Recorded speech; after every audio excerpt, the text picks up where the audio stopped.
Radiant team ban.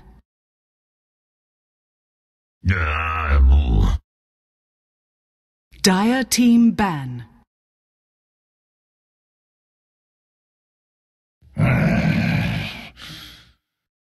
Radiant team ban.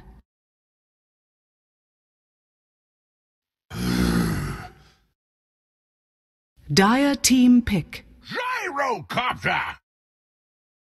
Radiant team pick. Bounty Hunter. Earth Shaker. Dire team pick. Lena. Dire team ban.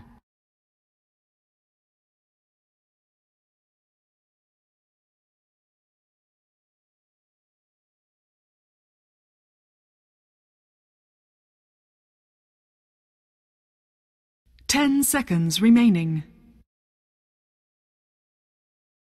5 seconds remaining.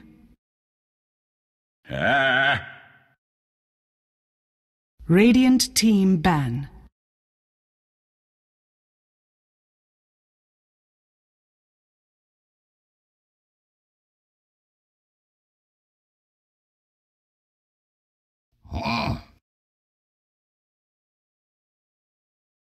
Radiant team ban.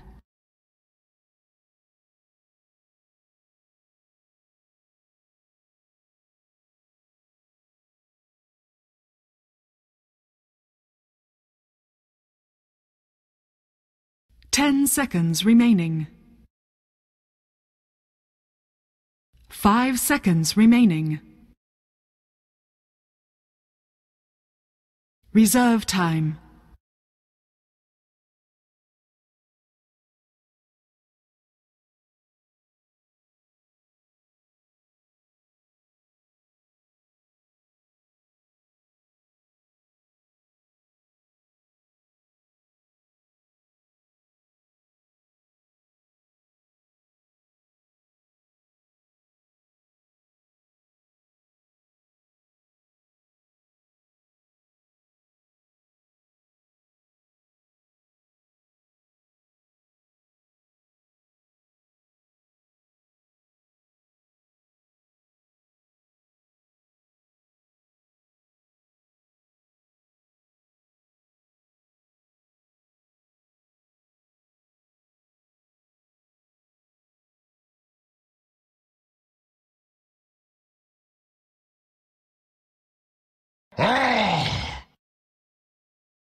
Radiant team pick.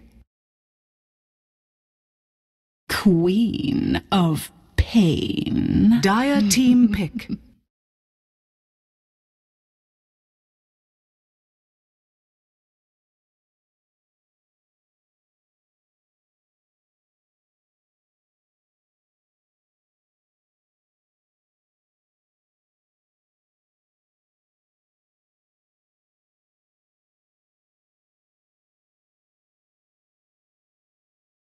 Ten seconds remaining.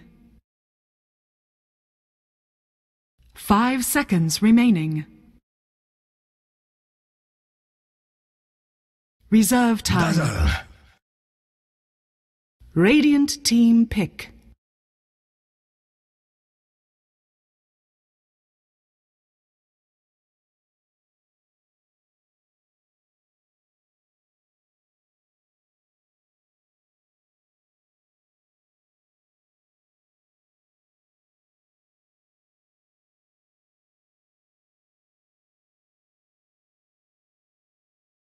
Ten seconds remaining. 5 seconds remaining. Reserve time.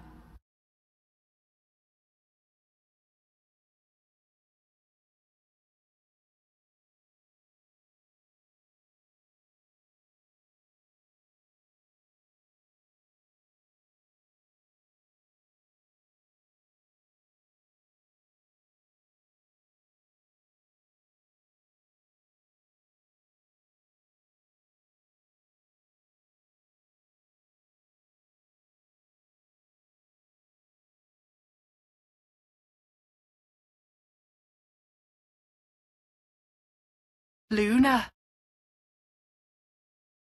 Dire team pick.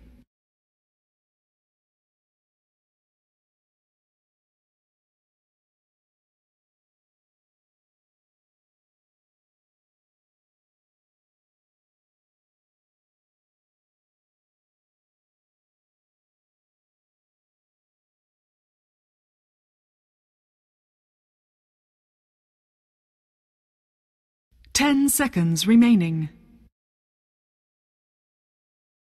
5 seconds remaining. Reserve time.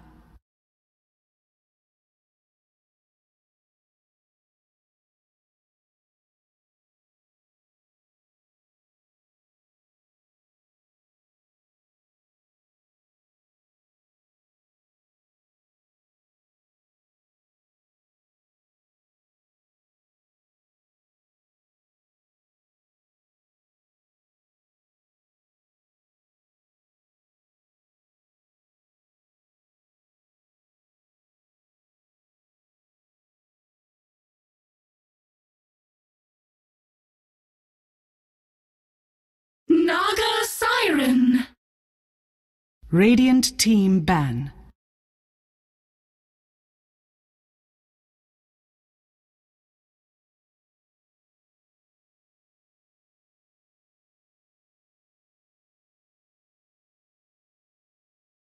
Ten seconds remaining. 5 seconds remaining. Reserve time. 10 seconds remaining. Dire team ban.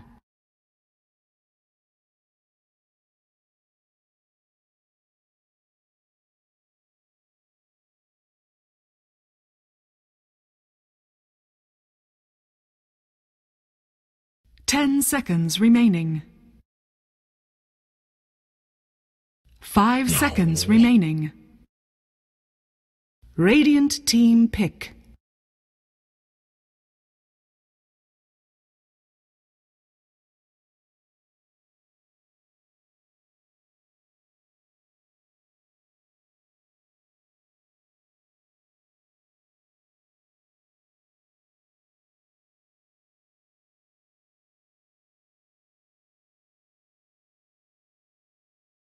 Ten seconds remaining.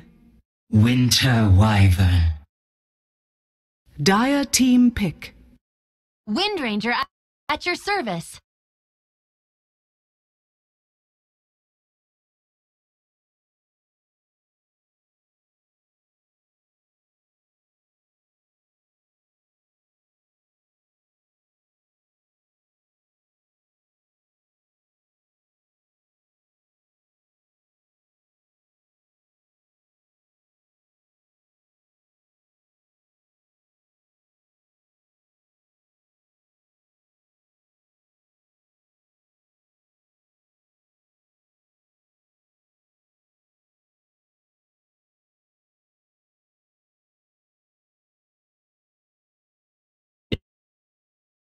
The other end, then you'll be fine.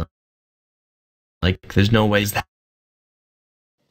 but it's a very even lane as far as lanes are concerned. But we have SCARYFACEZ who do their 2 defensive supports, but as long as they keep this siege engine of this Luna alive, that's their primary goal. That's going to be really the hero that they're looking to end the game with come the mid game. Ideally off of a couple of track kills from this bounty hunter as well. But for SCARYFACEZ, they're going to put stage 21 right now, going towards that top lane. Ringer protection and stout shield going to be going pretty defensive on the shaker. Ograzok is going to be playing the Queen of Pain. She's been standing in for, oh shit, guys, I messed up. Screw it, that's not right either. My bad, guys, nothing happened. Haha, that's like good. I messed it up for now when no one's watching. Don't tell anyone. Okay, now we're good. Now we're good, yeah. A little bit too much in the overlays, right? You know why that happened? It was because it was because I had to open my mic, so it's like a thing that I was doing when I should have been doing something else. I blame that, guys. I blame that. But who else do we have? We have Shadowy playing the supposedly rolling Bounty Hunter, Orb of Venom first. Eknard is going to be playing the Winter Wyvern, and Ramses is going to be carrying it up as Luna. On the Go side, we got Sedge, who's going to be playing the Nog Siren, 8 Tangos, and a Stout Shield, with the Wind Ranger in lane, played by Wild. Interesting lane assignment so far. We got Dancing Dragon playing the Dazzle ETA on the Lina, and that leaves up towards the top lane Venuki on the Gyrocopter. It looks like they're going to actually go for an offensive tri-lane. And given the lane assignments that SCARYFACEZ have right now, I don't actually mind this too much, but as far as just this raw power of the offensive tri-lane, kind of limited. Never mind, it's going to be a dual lane, so it is going to be 2v2. Nagasiren with a lot of tangos is not going to be taking the farm over the Wind Ranger, at least she shouldn't. This is really just because she knows that she's going to be taking a couple hits. This is a Winter Wyvern and a Luna lane, and even though these two heroes typically don't have a lot of base damage, like, what, look at this, 49, that's nothing, and 42 is nothing, with plus 14 it gets really, really dangerous. So yeah, Wild can occasionally take those hits, but Sedge is most likely going to be there just to try to absorb some experience. I don't really see much of what this Nagasiren can do since she charges in like this. Suddenly Arctic Burn is there and Sedge is getting her face messed up. Luckily for her, Luna doesn't have a beam right now, but Nagasiren, like, did nothing with that. Walk in, spend 80 mana, do, well, about 100 damage. Not exactly something to write home about, so Nagasiren is really going to struggle up here, and I do think at a certain point you should just put her up on this top lane. You know, Dazzle could poke at state 21, Gyrocopter has that power as well, and oh my god, guys, I'm just out. Like, I'm done. I'm done. It's clearly not my day. Forget the overlay, not watching mid lane, even though there's a Bounty Hunter there. And yeah, I'm just done. This is what happens when I have this is what happens when I'm just all alone and there's no one to actually keep me from doing stupid shit. Because, you know, I'm just looking at the chat as well. We have a kind of a lower viewer game, so I'm more than okay with taking this a little bit more casually. But yeah, then that happens. And then I just feel bad. But we're going to pretend that never happened. We're just going to assume that was Bounty Hunter getting the jump on ETA. Sentry Ward is now placed, but I'm not really sure if that's going to do enough. Down towards bottom lane, though, not going to miss any action that happens here. We do have Eknard with another burn ready, and they actually do have a pretty good angle on Sedge, although Eknard seems like he wants to get the hell out of there. Fly right over the trees, and now here comes the joinDOTA hit with the Orb of Venom. Sedge slowed to a crawl. Somehow it shows 522 movement speed. Well, that's just plain wrong. Sedge is taking a beating right now. And the beam comes in. Mirror images. Do they get the right one? Well, they don't need to. There's the grave. And now Shadow's in a little trouble. He'll drop instead. Good TP coming in from Dancing Dragon. And Eknard, unfortunately, not able to get that kill for the team. That's actually a pretty big turnaround from Go. Yeah, it is pretty costly to have a Dazzle teleport in that early on. And now State's going to get a lot more space in this top lane. Not a lot of farm, just because Gyrocopter is going to be, you know, just a better laner inherently. But if you get a little bit more experience on Earthshaker, you're going to be typically okay. But man, Dazzle coming in at the perfect second and actually mirror image, saving the Nagasiren there. I don't think it was actually debuffing anything, although it might have getting rid of like some Orb of Venom slow or something. Yeah, just buying that however long it takes to split worth of time. I actually don't know. It's probably like half a second or something.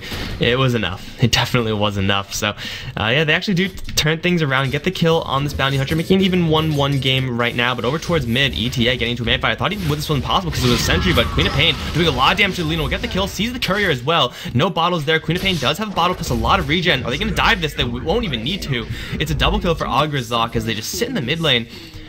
Again, this mid lane scenario just should not be happening right now for the Team.GO side. They have, is this double Sentry? Okay, no, it's one Observer, one Sentry. They all look the same, guys. Call me Ward racist.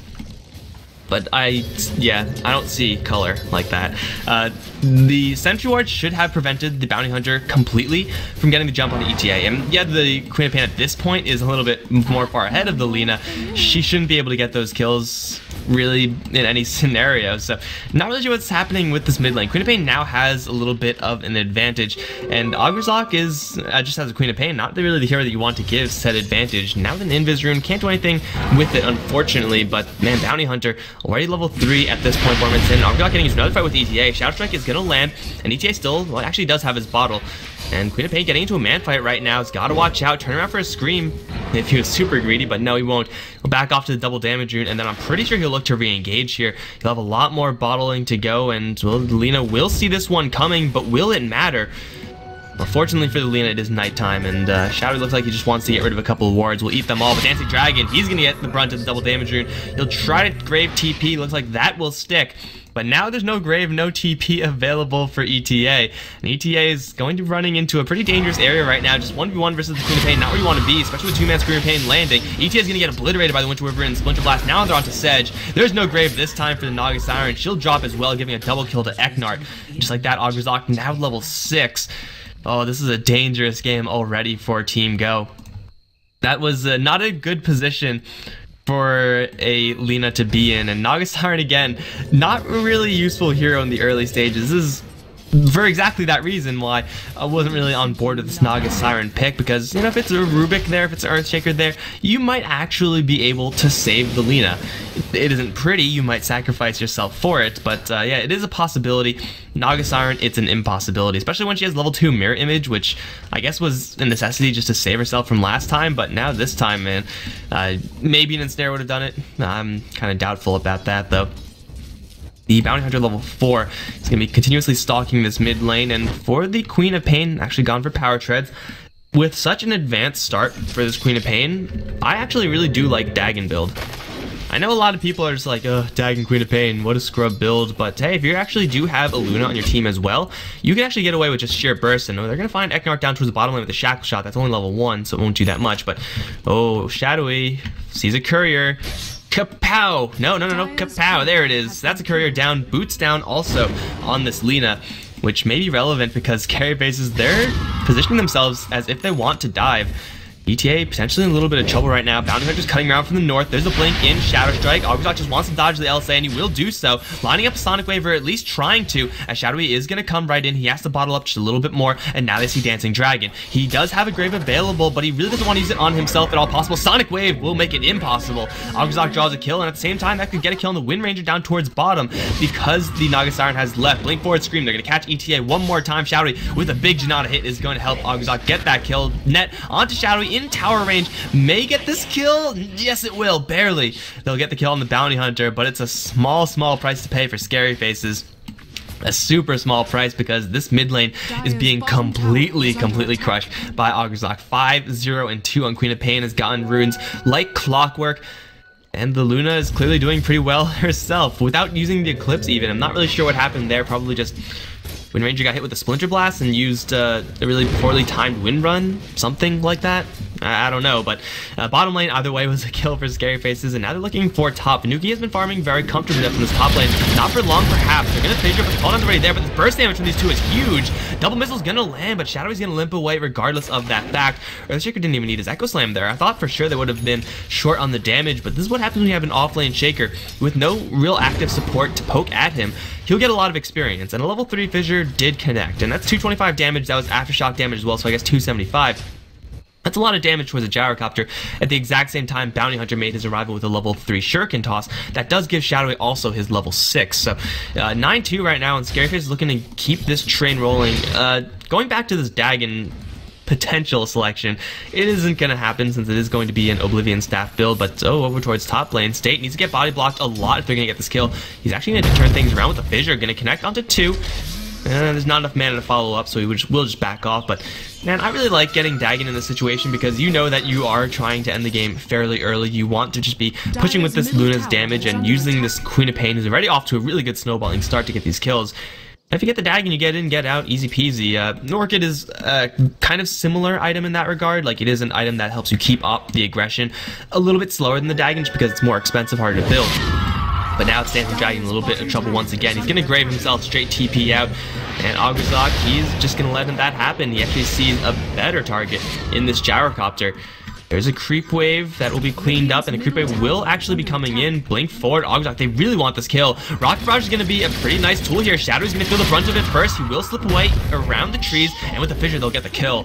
No TP is coming in this time from Team.GO. If my phone could stop ringing, that would be great. but can't answer that right now because this top lane is just now an absolute mess for the Go side as well. Earthshaker not super close to his Blink Dagger, but man, the fact that they now have track rolling is so deadly for Go. Really across the board in all three of these lanes hasn't really been going great for Go. They're gonna actually get a net onto State up towards top lane, but suddenly the Fisher's gonna connect and Sedge has got to back off. Shadowy, he's gonna throw the track, has a shuriken that's not close to lethal, but they really want this kill with the movement speed. Echo Slam, that'll get it. There it is. And Gyrocopter, unfortunately, a little bit too late to the party. Now, can State actually leave? Well, no one's coming for him. So I guess the answer is yes. He's going to throw another fissure even. I guess that's a BM fissure. Or a Manor fissure, depending on how you want to put it. But over towards mid lane, looks like Sonic Wave was using Lina. Ticking down slowly to the Shadow Strike. Augur's Lock, blindly blinking. He's going to guess wrong this time, but now sees Dancing Dragon. Oh no, don't go down there. Oh, if you just ran up Dragon, he's going to have to Grave TP again. That's his third Grave TP, and it was almost cancelled. That was close. That was so close. Yeah, Lucent Beam would have gotten that kill, but it's nice that the Dazzle is surviving.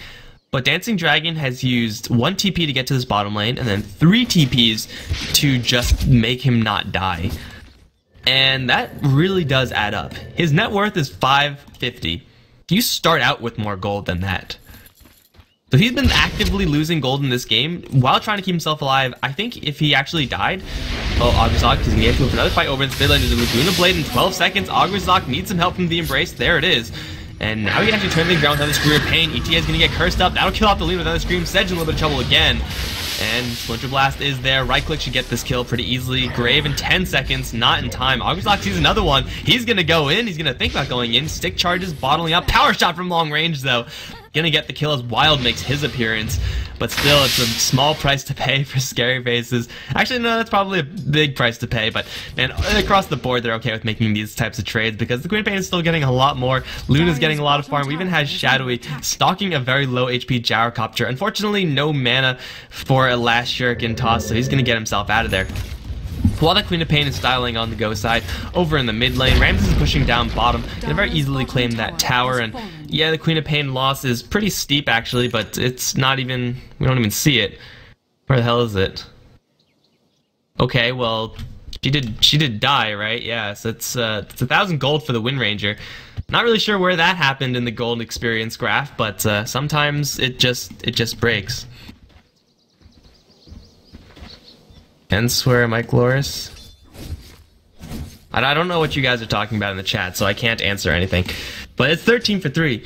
And the game should be, well, you could probably see how this game is going to progress. Shadowy is working with his track. Really, the only thing that SCARYFACEZ are missing from their, like, power trifecta is going to be this Blink Dagger and Shaker.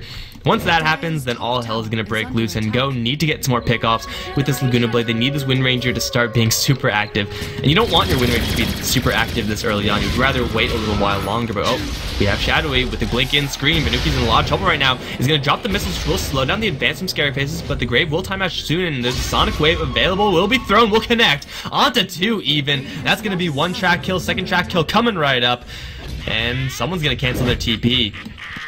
Augur's Lock. This is like, if you just dive tier 2s when the tier 1 is, you know, still alive, then you know you're in a pretty good spot here as SCARYFACEZ. Again, taking a little bit more of a back approach to the strategy. What was I talking about before? We had the Orchid coming up. What was it? I was going to say... Man, I was just talking about this, but then they had to, like, stop. We have an Eclipse going on. Augur's Lock's gonna tank the Laguna Blade like a champion. Ekdar's taking a little bit of damage here, but it's nowhere near enough. Wild is now in a 1v4, and he's gonna get obliterated. Although Windrun is there, will buy him a little more space. Dragon Slave, oh, Ekdar's still somehow alive, now earning himself up. Dancing Dragon. He's in a little bit of trouble as Augur's Lock's gonna blink forward. That's another track kill. And now they see Venuki as well. Echo Slam's available. A couple of creeps will get hit with it. State taking the entirety of Rocket Barge. Now the rest of the team's gonna jump in with the curse. They'll get yet another kill. Buyback from the Wind Rangers. So many low HP heroes. Shadowy, they're gonna dodge the power shot. Shackle going to latch on a State. That's a very long range. Shackle, but Wild's all alone right now. 1v5. No problem until he gets fissured in the face. The Winter Wyvern will finally go down, but ETA now in a little bit of trouble as well. Drum charge pop, and this Lina is going to drop. They also see another one. It's Sedge, who's gonna get the net out, but to what end? To what end? The Lucent Beam is going to be there, and Sedge is going to get dropped as well. Oh my god, it's a bloodbath. It's a shame that Winter Wyvern died, because then we could have had the 322 score. But, yeah. This was a dirty, dirty game, guys. It was, ugh. I don't even know. I was gonna, like, talk about item selections, you know, the blink dagger on Shaker. But it clearly just doesn't matter. In the end, it doesn't even matter. Oh yeah, I was talking about Dazzle's TPs. He has a magic wand.